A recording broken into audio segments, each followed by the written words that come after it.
Why do so many pop-punk artists receive the most heinous allegations, often involving minors? This is a question I've asked myself many times, but it recently popped back into my head after I learnt that the band Brand New are getting back together. So Brand New are an American alternative and pop-punk band that originally formed in 2000, and at first just played typical pop-punk, you know, whiny Americans just screaming over power chords. It's the type of music you'd expect somebody who grooms children would make. Although the band did originally make pop-punk, they are mainly known for The God and Devil Are Raging Inside of Me, which is admittedly very good and received a lot of critical acclaim when it was released. So despite them being a quite successful and respected band, they would actually break up in 2017, which was their most successful year. They released the first independent album to reach Billboard #1 since Blonde by Frank Ocean the year before. So the breakup wasn't due to the performance of their music or their success, they were doing very well. And although lead singer of the band, Jesse Lacey, did say it was going to be their last year, the eventual breakup would be a lot more messy than just an agreed split. So there were some allegations that came out for Jesse Lacey that are quite literally disgusting. Some of the worst I've ever seen. Sexual abuse, soliciting photographs from a minor. He allegedly asked for nudes from a 15-year-old he met at a show. And the last interaction that woman had with Lacey was him gooning on a Skype call without her consent. He also groomed another woman that he met when she was 16 years old. She was invited to interview Lacey backstage, and he allegedly consistently made very crude remarks about her body at the time when she was literally 16. He started asking this woman for nudes when she was 17, and if she ever refused, he would just threaten to remove her access from the band. And since she was a super fan of this band and incredibly young, she didn't want that to happen. It was manipulative, psychological abuse at its finest towards a minor. He would also allegedly sexually assault her at the age of 18. So when all this information came out, and I urge you to look deeper into these allegations, I don't want to go too deep into them because, again, despite what I'm going to say next, it is all still alleged. Despite this, the response from Lacey was him quite literally admitting to all of it. He just blamed the whole thing on sex addiction and called it a day, despite it quite literally being grooming. He admitted to literally grooming children, blamed it on sex addiction, and just moved into hiding. And that actually raises a few questions in my mind. Why is it that every time a musician gets outed for doing something disgusting in public, there's never any trial? I mean, did he? But yeah, there's never really any trial. They never get arrested. They never get actually punished for their crimes. They just basically get cancelled online, and this cancellation will only continue until nostalgia clouds the minds of all these people when they eventually announce new shows. I say that because it seems like this entire thing just doesn't matter anymore, because recently Brand New have announced that they are getting back together to play a few new shows. And despite the fact they've played underground shows for a while now, this is the first time they have officially announced getting back together, and the response on the internet to this has been quite baffling in my opinion. So the common consensus splits almost entirely down the middle. Half the crowd are literally soy-facing over the fact that Brand New are getting back together and completely ignoring the allegations, and the other side are literally disgusted that this is happening. So it got me thinking about how nostalgia kind of clouds people's minds. Why is it that after a few years, the prominence of the music in people's minds is more important than the actual heinous crimes committed by these musicians? It seems like actions and crimes can very easily be forgotten, but nostalgia and music stays around forever. So obviously I do believe in forgiveness. People should be forgiven for their actions, but what Jesse Lacey did was quite literally a crime. He was grooming minors. That is literally a crime, and one of the most heinous ones you can commit. And now in the present day, he has not only been forgiven for these crimes, he is being allowed to just get back together with the band and perform again. It does bring up a prominent question. Do these people who are supporting the band getting back together just support the actions, or do they just not care that it happened? And I don't think it's to do with either of those things. I think it's just to do with the consistent news cycle that's just constantly flowing. Like, for example, if we think of Jeffrey Epstein, that is one of the most insane stories that has come out in my lifetime, and a couple of weeks after it happened, people just forgot about it. There was a new thing that rolled around, and although the Jesse Lacey situation is far smaller than that huge piece of news, it follows a pretty similar path. When it all came out, there was not one person online defending Jesse Lacey, not at all. Even the biggest super fans of the band did not support the music. They did not like it, although I think a lot of them probably were still secretly listening to it in background, considering how popular the reunion seems to be. And I think because of this consistent news cycle that rolls around, people kind of forget about the actions of the past, and the new piece of news that has come out is just the fact that Brand New are getting together. I mean, absence makes the heart grow fonder. I don't know if that's the right phrase to use, but I guess it kind of does fit in this situation. The band meant a lot to a lot of different people, but it was the music of the band. It wasn't a band that was really led by a particular personality. I mean, Jesse Lacey wasn't the most charismatic lead singer in the world. I mean, maybe for 16-year-old girls, but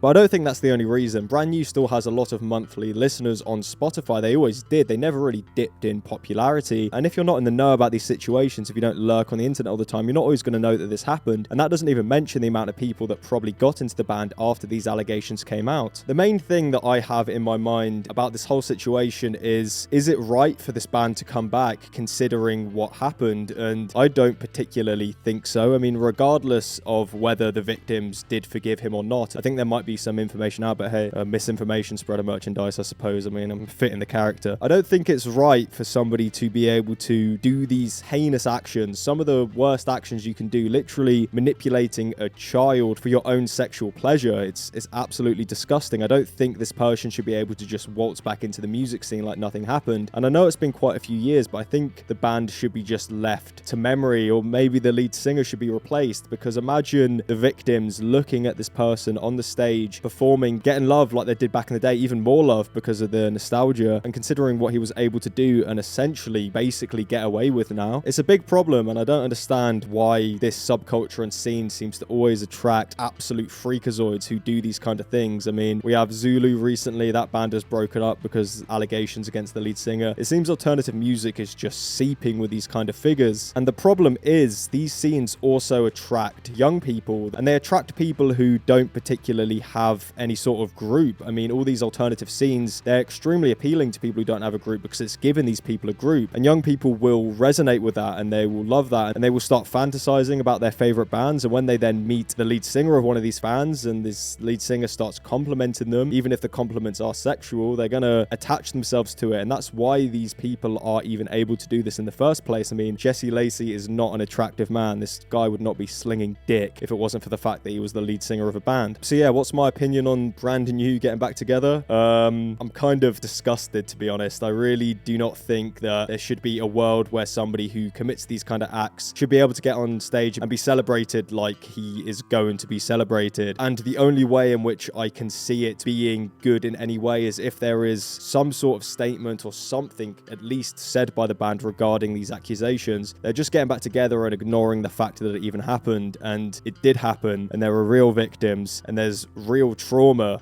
that came from this. So yeah, I guess that's my thoughts on the issue. I mean, we're going to see the shows, and I'll probably update you when the shows eventually happen, and if there's anything else that props up about this. But yeah, it's not great. It's not great.